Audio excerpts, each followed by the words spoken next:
فصل کرگدن بود و تنها راه گذشتن.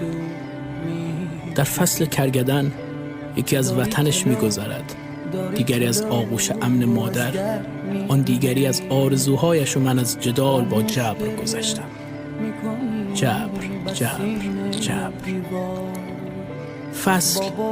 فصل کرگدن بود و من جاری بودم در دامنه سبلان، در ارسباران، در زنده رود فرقی نمی کرد.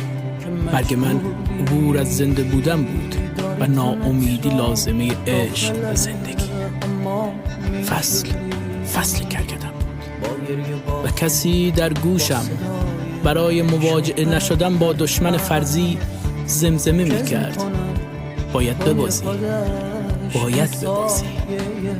من باختم، قبول، اما کسی جز ما نخواهد بود.